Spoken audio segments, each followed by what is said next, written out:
So what is the pre-flip method and how exactly can you flip a house before you even make an offer? So here's what it looks like in real life. On this house right here, 213 King Street in Utah, 3 bedrooms, 2 baths, and about 1,300 square feet. On this house, we made a $35,000 wholesale fee, even though our offer was $30,000 lower than every other wholesaler we were competing against on the deal. Sounds pretty crazy, right? But it's not. It's actually how we consistently beat other wholesalers and win more deals without ever having to get a seller under contract first and then scramble to find a buyer later. Meanwhile, other wholesalers doing it the old way of traditional wholesaling keep losing deals, canceling their contracts, and burning sellers in the process. My name's Nathan Payne, and I've closed hundreds of deals nationwide. My business has done millions wholesaling real estate, and I've helped hundreds of wholesalers all across the nation close deals and grow their businesses. And in the next few minutes, I'm going to walk you through this exact deal on King Street so you can start doing the same thing in your own market. Close more deals with less leads, stop canceling contracts, and stop wasting your time on dead deals. Now, this was the situation the seller of King Street was in.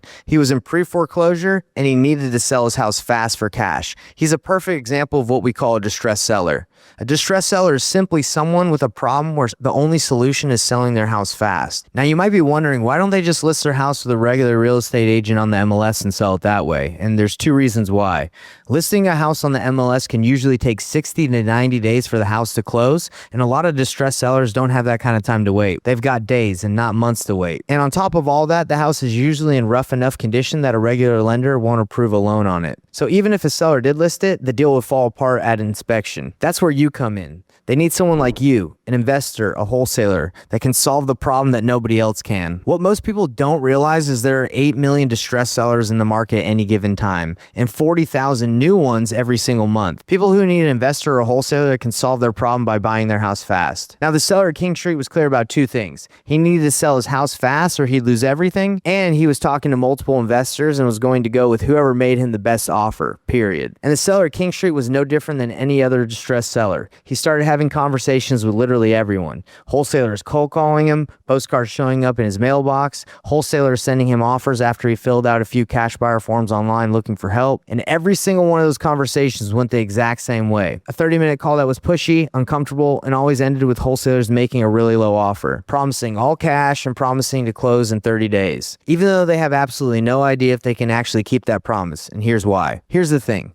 The old way of wholesaling, what's called traditional wholesaling, teaches you to make offers using something called the max allowable offer formula, the MAO formula. And it looks like this: 70% times ARV minus repairs minus your assignment fee, and that's what gives you your offer. So wholesalers comp similar properties that have recently sold to estimate the ARV, the after repair value, what the house will sell for once it's fixed up. So wholesalers look for similar properties that have recently sold to determine what they think the ARV is. This process is called comping. Then they ask the seller about the condition of the house and figure out if it's a small, medium, or heavy rehab. And most wholesalers are taught to use a generic per square foot number to estimate repairs, even though they've never managed a rehab themselves. They assume $20 a square foot for a small rehab, $30 for a medium rehab, $40 for a heavy rehab. They plug it in, do the math, and that's their offer. Now, that all sounds great, but unfortunately, it doesn't work like that. I can't rely on a formula to tell me what price something is or is not a deal at, or what a buyer will pay. And here's exactly why. On this house, 213 King Street, we had 3 different buyers come back with 3 very different offers. We had one buyer that walked the property and said he wouldn't pay a penny over $150,000. Another buyer that wouldn't go above $160,000. And the buyer we actually sold the property to paid $250,000. And it's not because he didn't know what he was doing.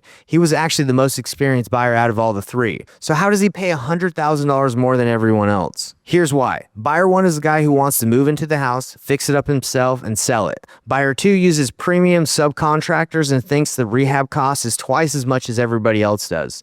Then there's buyer 3. He has his own crews. He does so many flips in volume that he buys materials in bulk at a massive discount, so he can rehab this house for a fraction of what everybody else can. And on top of that, he owns the title company he'll close at. He owns the construction company doing the work. He owns the brokers that lists it after it's flipped. He owns the mortgage company the next buyer's financed through. So that buyer's making money in like 7 different areas, which allows him to pay way more than all the other buyers. So the magic question for a wholesaler is, what price do I get this under contract for so I can wholesale it and make an assignment fee? Well, the answer is different for each one of those 3 buyers. And that's just 3 types of fix and flip buyers. That's not counting the buyer who wants a rental or an Airbnb or a rent by the room pad split, or to turn it into an assisted living conversion, or a tear down and a new build. There's so many different things someone can do with a house, but the only thing that really matters to us as wholesalers is what price makes it a deal so we can wholesale it. And that price changes depending on who's buying it. Now, some people might say, well, that's an easy fix, Nate. I'll just ask the buyer what their numbers are and what the formula they like to use is. Here's the problem. Even if they give you their formula, you still don't know what numbers they're plugging into it. They might see the ARV completely different than you. They might estimate repairs way higher or lower than you. And buyers aren't going to comp every deal that you send them, so you're going to have to take their formula and guess on what numbers to put into it. And your guess could be way off. And you might say, how is that even possible? How could two buyers see ARV completely differently? And it's because ARV isn't a fact, it's an opinion. It's like walking into an art museum and asking what's the best piece of art. Your answer might be totally different from mine. I had a deal in Miami. One group of buyers thought the ARV was around $650,000 to $700,000. Another group of buyers thought the ARV was $1.2 to $1.3 million. You might ask, how's that even possible? That's because one of the group of buyers was looking to do a $30,000 to $40,000 rehab, and the other group was planning to do a $200,000 to $300,000 rehab. They all had different visions, different outcomes, and they all had completely different prices. Now, as a wholesaler, the only question we really care about is what price do I need to get this for so it's a deal and I can make money off of it?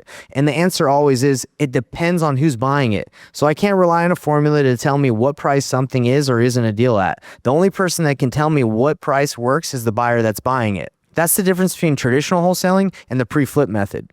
Traditional wholesaling, you guess at the numbers, plug them into a formula, make an offer, get it under contract, and then you hope and pray you can find a buyer willing to pay more than what you locked it up under contract for. And if you can't, you got to cancel the deal, you got to start over, and you burn the seller. The pre-flip method does the opposite.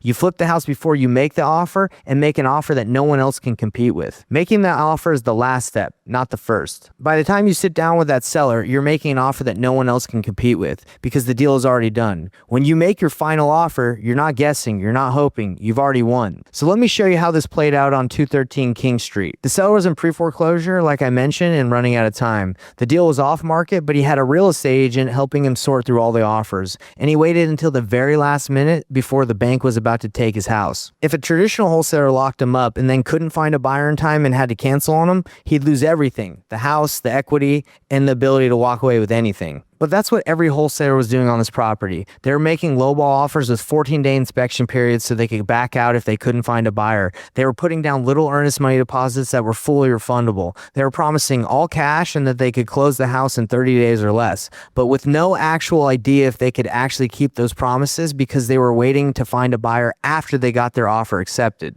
Here's what we did instead. We pre-flipped it. We flipped the house before we made the offer. So while all the other wholesalers were sitting on the sidelines guessing, we found our buyer first. And the offer we made was the only one that was actually real. We offered 0 days of due diligence, a non-refundable earnest money deposit of $50,000, and we let the seller stay in the house for 2 weeks after close so he could get all the stuff out after getting paid. And our offer was $20,000 to $30,000 lower than the competing offers, and they still couldn't compete with us. The agent and the seller accepted our offer without hesitation because it was stronger than all the other offers they received. We closed that deal and we did a $35,000 assignment fee on it. And the seller of King Street, the one who would have lost his house to the bank if anybody else had won that deal and not been able to perform, walked away with cash and the time to figure out his next move. And that's what the pre-flip method actually does. It doesn't just allow you to close more deals or make more money.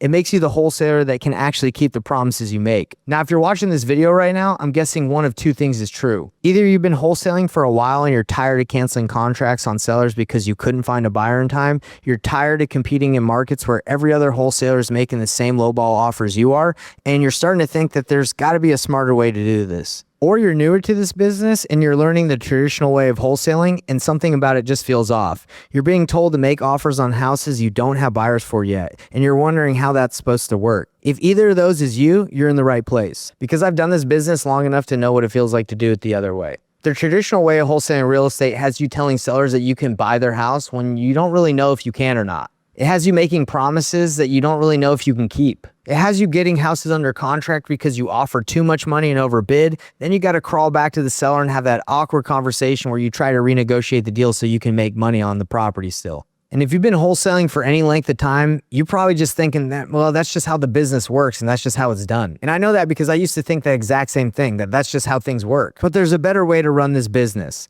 a way where you can sleep at night, You're not worried that a buyer is going to go see the house and talk to the seller and tell them that you're wholesaling the deal, where you're not making promises that you can't keep, where you're solving real problems for real people instead of just trying to win the deal. The pre-flip method is how you do that. You're transparent with the seller, you're transparent with the buyer, and you make more money doing it the right way than wholesalers ever make doing it the wrong way. Because instead of lowballing sellers with guesses, you're making offers that no one else can compete with. If you want to start using the pre-flip method in your own business, click the link below and book a call. You'll get more value in 15 minutes than most people get from coaching programs that cost thousands. I can say that because we've personally helped people that have come on these calls close deals that they thought were dead. We've showed them the right way to approach the seller, and they've been able to close those deals. So you remember the seller on King Street? He was days away from losing his house to the bank, days away from losing everything that he built. The only reason he didn't lose everything is because somebody showed up that could actually close on the deal. Somebody that didn't make a promise that they couldn't keep. Now, the pre-flip method, that's what made it possible. And if you want to be that person for the seller in your market, the one that actually shows up and delivers and can make confident offers that knows they're going to close,